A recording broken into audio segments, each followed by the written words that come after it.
Pregnancy દરમિયાન travelling કરવું જોઈએ કે ના કરવું જોઈએ? શું ટ્રાવેલિંગ કરવું એ સેફ છે? અને જો ટ્રાવેલિંગ કરવું પડે તો કઈ વસ્તુની ધ્યાન રાખવી જોઈએ? તો ચલો આજના આ વિડીયોમાં તમને આ તમામ પ્રશ્નોનો જવાબ ચોક્કસથી મળી જશે.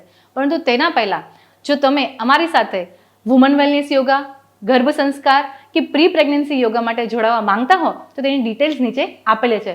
તમે ચોક્કસથી સંપર્ક કરી શકો છો. દોસ્તો, પ્રેગ્નન્સી દરેક સ્ત્રીની લાઈફમાં એક સુંદર ઘટના હોય છે અને આ ઉપરાંત પ્રેગ્નન્સીમાં દરેક પણ એક સરપ્રાઈઝ લઈને આવે છે. માતાને ખાટા મીઠા અનુભવોમાંથી પસાર થવું પડે છે. આ ઉપરાંત પ્રેગ્નન્સીમાં 3 ટ્રાઇમેસ્ટર હોય છે અને આ ત્રણેય ટ્રાઇમેસ્ટરમાં ખૂબ જ સાચવીને સંભાળીને આગળ વધવું જોઈએ. તો શક્ય હોય ત્યાં સુધી ટ્રાવેલિંગ ના કરવું જોઈએ, પરંતુ જો ટ્રાવેલિંગ કરવું જોઈએ તો સેફલી ટ્રાવેલિંગ કરવું જોઈએ. તો ચલો હવે આપણે જોશું કે સેફટી સાથે ટ્રાવેલિંગ કેવી રીતે કરવું જોઈએ. સૌથી પહેલાં તો જો તમે ટ્રાવેલિંગ કરવા ઈચ્છો છો તો તમે 4થા થી 6ઠા મહિના દરમિયાન ટ્રાવેલિંગ કરી શકો છો, કારણ કે આ મહિનામાં બીજા બધા મહિનાઓની કમ્પેરિઝનમાં પ્રોબ્લેમ્સ ઓછા હોય છે. માતાને થાક નથી લાગતો અને તે સુસ્ત નથી રહેતી, એટલે આ દરમિયાન તે ટ્રાવેલિંગ કરી શકે છે. આ ઉપરાંત શક્ય હોય ત્યાં સુધી એર ટ્રાવેલિંગ અવોઇડ કરવું જોઈએ અને જો કોઈ કારણોસર એર ટ્રાવેલિંગ કરવું પણ પડે તો 14 થી 28માં અઠવાડિયા દરમિયાન તમે કરી શકો છો. કોઈપણ જગ્યાએ જતાં પહેલાં તમે ત્યાં નોટ કરવું જોઈએ કે ત્યાં ઇન્ફેક્શિયસ ડિસીઝ નથી ને કે બીમારી થવાના ચાન્સીસ નથી ને, તો એ જગ્યા પર જવાનું ટાળવું જોઈએ.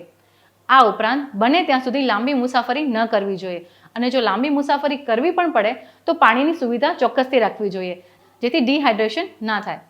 આ ઉપરાંત જો તમે કારમાં ટ્રાવેલિંગ કરી રહ્યા છો તો કારની બારી ખુલ્લી રાખવી જોઈએ, જેથી એર સર્ક્યુલેશન મળી રહે, અને સીટ બેલ્ટ પેટની નીચે બાંધવો જોઈએ અને કારમાં સંકોચાઈને ન બેસવું જોઈએ. શક્ય હોય ત્યાં સુધી આરામદાયક સ્થિતિમાં બેસવું જોઈએ. અને આ ઉપરાંત ડૉક્ટરના મેડિકલ પેપર્સ હંમેશા સાથે રાખવા જોઈએ.